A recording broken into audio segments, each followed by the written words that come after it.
Luigi Mangione will not face the death penalty if convicted of killing United Healthcare Chief Executive Brian Thompson in his federal trial. US District Judge Margaret Garnett dismissed the federal firearms charges against the 27-year-old that carried the possibility of the death penalty. This is a special edition of the Mangione Trial podcast from the BBC World Service with me, Jordan Dunbar.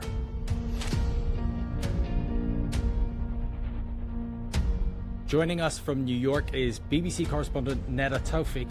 Neda, what happened in court today? Well, this was a major decision that we were waiting on from the judge. She essentially has now taken the death penalty off the table, barring prosecutors from seeking it. And she did that by dismissing counts 3 and 4 on Luigi Mangione's federal indictment. Those are murder and firearm charges.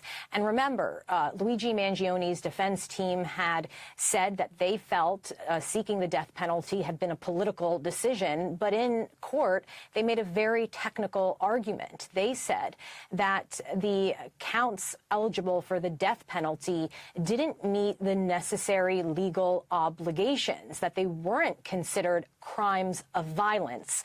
Now, it was so interesting reading the judge's opinion because she said for the average person, it might seem strange and tortured, her analysis, that she agrees they don't meet the necessary obligation of crimes of violence under the law. She said that it was, in fact, an absurdity of the legal landscape, that the fact that his alleged conduct, crossing state lines, using a gun and a silencer to murder Brian Thompson, allegedly, that wouldn't be considered a crime of violence. But she really said her hands were tied by the Supreme Court's previous rulings, and she said she had to be faithful to that, and on a technicality, that the defense was correct. These were not crimes of violence, and therefore prosecutors could not seek the death penalty. We're going to get into the legal ins and outs and technicalities with our lawyer, Todd Spodek. I wanted to come back to you on the reaction. You mentioned politics there. Is this being seen as political? Because the death penalty was brought by the Attorney General, Pam Bondi. That's a political appointee by Republican President Donald Trump. And then a Biden appointee, Judge Garnett, has dropped it. And she also dropped terrorism charges. Yeah, look, at the moment, I think we can certainly go back and look at the kind of very public perp walk that Luigi Mangione faced, right, with New York's mayors and several other law enforcement officials walking behind him from a helicopter that brought him from the detention center to the court.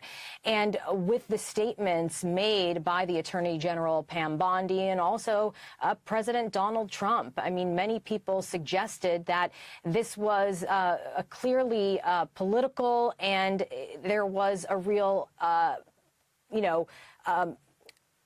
real desire to make an example out of Luigi Mangione.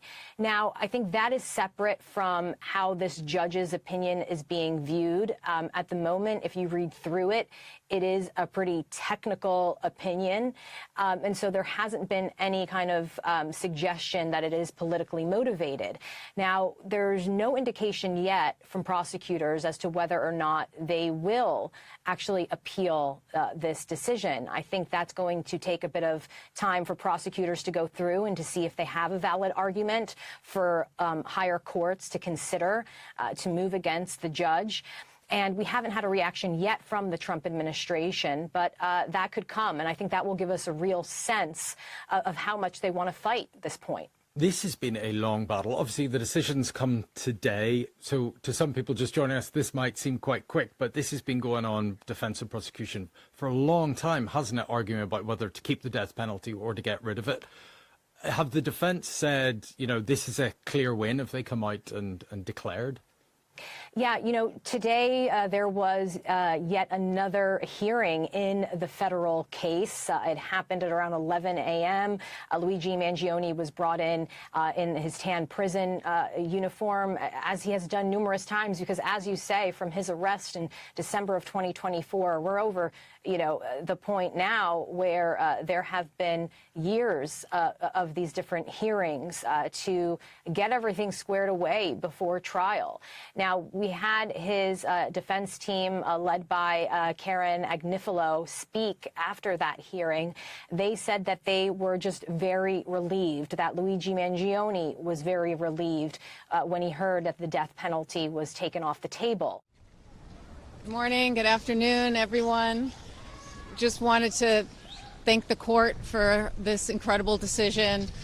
I want to thank this amazing legal team that we have here. It's really wonderful, all of them. And thank all the people who come out and stand here in the cold, and the people who can't come here, all the supporters. We get your letters, we get your emails, and we really appreciate all the support. So thank you all. Stay warm. Aaron, what was Mr. Mangione's reaction when he learned the death penalty was off the table? We're all very relieved. Do you have any comment about the state trial happening at the same time or possibly earlier than the federal? We're going to work that out with everybody, but we anticipate fighting these charges. So thank you. Thanks, everyone. And look, they've been very clear that their number one priority throughout all of these hearings was to try to spare him from the death penalty. That's why the defense team has really been focused so much on this federal trial, even more so than the state trial where he faces murder and weapon offense charges as well. So for them, it is a relief. It is a huge win. But Jordan, they also had a setback today from the judge. So it just really underscores that there is still a long way to go. Nevertheless, the trial itself and pouring through all that evidence, because there's so much evidence that the prosecution has on its side. So while it is a victory today, there's still a long battle ahead for his defense team. Because the other decision that came today was Judge Garnett has said that the backpack and all the evidence inside it can be used at trial. Defense were arguing that it hadn't been searched properly, and they were saying it shouldn't be shown to a jury. But today we've heard it will go ahead at the trial. Yeah, remember, there were weeks of evidentiary hearings to determine whether this backpack could be shown with its contents to a jury as evidence. As you say there, the defense said there was no warrant, that this exceeded the normal bounds of a safety search. But the judge in her order said, look, even if I agreed that this was overzealous searching by police officers in Altoona, Pennsylvania, when they came upon Luigi Mangione in that McDonald's. Even if I agree that this wasn't an initial cursory search that was necessary for not only the safety of officers, but the safety of transporting that backpack, she said inevitably this evidence would have been found out and used in trial regardless. She said that would have happened through many other steps in this process, and therefore she agrees with prosecutors that this evidence should be allowed to be shown. And all of that, loaded magazines that were found in his backpack, writings that suggest that the healthcare industry was greedy and monstrous. All of these other items that were seized from him are now going to be shown to that jury. And in those evidentiary hearings, we saw never-before-seen videos of the officers first coming upon Luigi Mangione after an employee noticed him by his eyebrows and thought he was, quote, the New York CEO killer. And in terms of it not being a clear win and there still being a long way to go for the defence, the charges that he's on, the death penalty might be gone, but it's life in prison without parole if he's found guilty on the remaining counts. That's right. And the judge made that clear in her order. These are very serious charges, 2 counts of federal stalking for being accused of murdering Brian Thompson. And so while he may be spared if convicted, a second phase where a jury would then decide if he should face the death penalty, he will face a sentencing if convicted, where the judge on each count, not both counts, on each count, could sentence him to life in prison without parole. Neda, thank you very much. We're going to come back to you in a minute. I'm going to bring in criminal defense attorney Todd Spodek here. Hi, Todd. Hi, how are you? I'm good. Todd, were you surprised at this decision from a legal point of view? How strong was the case for having the death penalty? No, I think this was the right decision. I think Judge Garnett followed the law to a T and accurately conveyed what the law is meant to do. For them to seek the death penalty, you have to have an underlying crime of violence. That's the key here.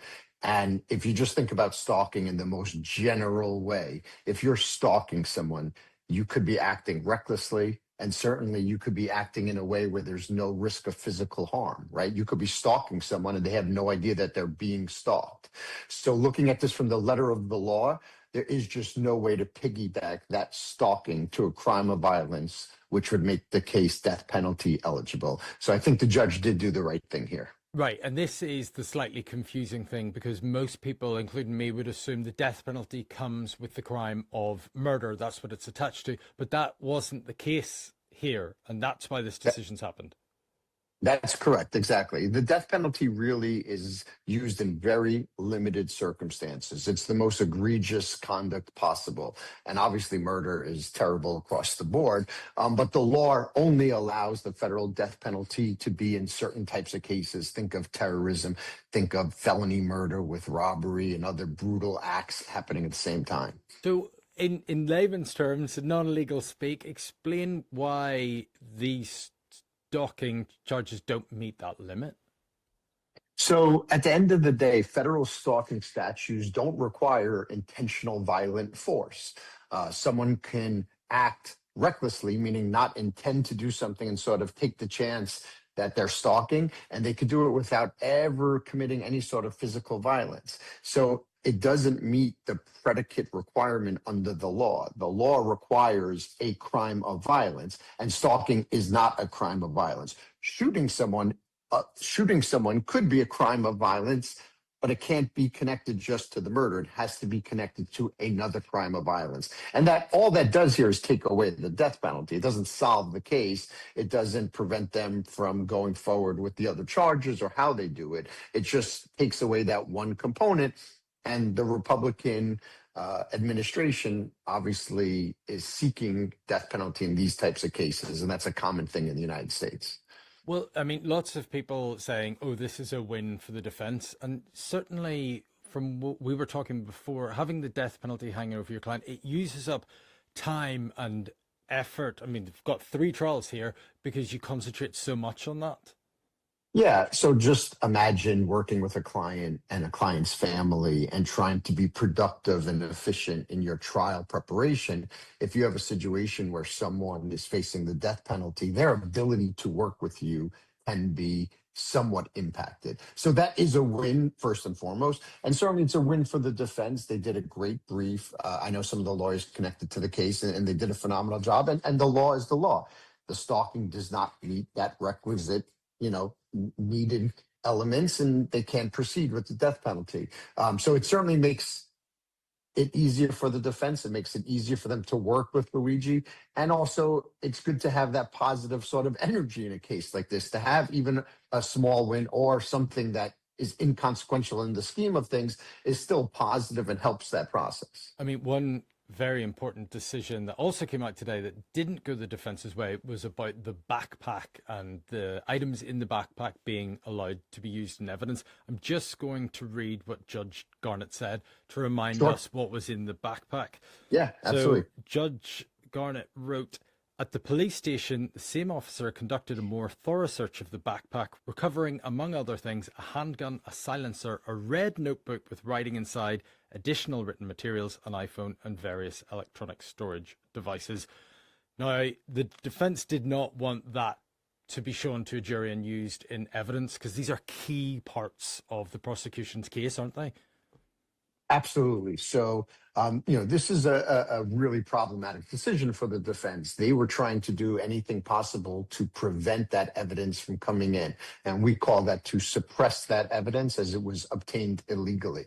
But the judge found that the police officer acted appropriately. In this particular case, there's a few parts of it that are important. One, it was a search right at the time of the arrest. So there's this whole concept of search incident to the arrest. Ultimately, they also had to do safekeeping of the property one way or the other. When someone is arrested, they have to take their items and do some safekeeping. So I think the judge found that the police did their job appropriately. They didn't violate the law. They did not violate the Fourth Amendment. And unfortunately, now the case becomes that much harder. And particularly in a case like this, where you have a diary and a firearm, these are key components to the case. And it's going to be potentially a fatal blow to the defense at trial. And how do you think the prosecution are feeling today? I think that the local prosecutors here in New York are really relieved that the evidence is going to come in. That makes their job certainly a lot easier, and they're trying to get justice, and they're trying to, do the best that they can.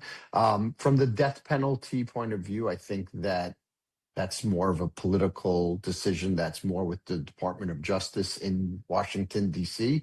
And the local prosecutors are not as connected to that, meaning they do their job, but I don't think they sort of have a strong position one way or the other. And the Department of Justice, they could appeal this death penalty decision, couldn't they? Yeah, they could appeal it. I think it's unlikely. I think that the case will proceed without it. So we've been talking about the federal trial, but we've also done an episode covering the 3 weeks of evidence suppression, including that backpack, in the state trial. Todd, what is confusing me is we are getting decisions from the federal trial while waiting for the same decisions, i.e. the evidence from the state trial. Do they influence each other? Yeah, absolutely. So, you have two systems here. You have the federal system with violations of federal law that are uniform throughout the United States. And then you have the local state laws that are in New York, in New Jersey, other states. So certainly the legal analysis regarding the potential Fourth Amendment violation to search the backpack is the same fundamental principles on the federal level and on the state level. And it's the same fundamental principles at all states and all countries, certainly that you're not subject to just unreasonable and unlawful searches. I think Judge Caro in the state system is likely going to follow the same analysis as Judge Garnett in the federal system. And I think the evidence from the backpack will ultimately come in. The other thing that came out was that Judge Garnett wants jury selection in the federal trial, to begin on the 8th of September. But I had read that prosecutors wanted it sooner, in the summer. How likely is that it would happen as quickly as the summer? The issue is jury selection in a case like this is very complicated. Everybody knows the case. Everybody's seeing the media every day. It's really big news all over the world. So it's going to be hard to find jurors who are completely impartial. So the prosecutors are understanding of this, and they're saying, let's start it as soon as possible because it could take a very long time. And that makes sense. And that's the reality of jury selection in a high-profile case. So how should we look at today? It's like really grabbing headlines because someone's life was on the line and the death penalty's been removed. But overall, how should we look at it? Yeah, absolutely. I think it's a tremendous win. They did a remarkable job of arguing that the stalking count cannot be what hooks in the federal death penalty. But at the end of the day, the only aspect of this that it changes is that if he's convicted and was to go on to the death penalty phase, he could potentially face the death penalty. It doesn't really change the case fundamentally in any other way, meaning he's still going to be facing life imprisonment. He still has the federal trial. He still has the state trial. So it's only one aspect. Obviously, it's a tremendous aspect, and nobody's making light of that. But it's not really a substantive win on any other grounds, meaning if, for example, I think the defense would much more prefer that the backpack be suppressed than risking the death penalty, because that's so much more connected to his guilt or innocence. Todd, thank you very much. Thank you for having me, as always. I just want to come back to you, Neda, because before this massive announcement today, you were also reporting on the Mangione case in one of the strangest turn of events about a potential prison break. Yeah, that's right. You know, we saw yesterday that a man was arrested and charged by federal prosecutors in New York of trying to break out an inmate. And a law enforcement source confirmed to me that it was, in fact, Luigi Mangione, that 36-year-old Mark Anderson from Minnesota had actually come to the intake area of the jail where Mangione's been held since his arrest, the Metropolitan Detention Center in Brooklyn. And he approached officers there pretending to be an FBI agent and saying that he had a signed warrant for the release of Luigi Mangione. Now, when the officers, clearly questioning what was going on, asked for his federal identification, the man instead gave them his Minnesota driver's license, apparently threw papers that he had at them, and then told them that he was armed. Now, the officers quickly detained him. They looked inside his bag and they found a barbecue fork and a round steel blade that resembled a pizza cutter. So he has now been arrested. They say that he came to New York for a job prospect that went bad and ended up working in a pizzeria. And Jordan, he is now being held in the same detention center as Luigi Mangione, if you can believe it. So all of this really, again, just underscores so much around this case has been so strange. The public reaction, the fan base it has elicited from people, despite Luigi Mangione being accused and headed to trial for murdering a man. Neda, thank you so much. My pleasure. But remember, Luigi Mangione is currently awaiting trial and he denies all the charges against him. That's it from this special edition of the Mangione Trial podcast from the BBC World Service with me, Jordan Dunbar. We have 9 other episodes deep diving into the background of this case, unpicking conspiracy theories, asking why there's been such a widespread global reaction to this case, as well as explaining US healthcare. You can find all of those on the BBC World Service YouTube channel. Don't forget to subscribe so you don't miss a thing. And if you've got a question you'd like to ask us, you can email us at themangione@bbc.co.uk or just scan this QR code to WhatsApp us.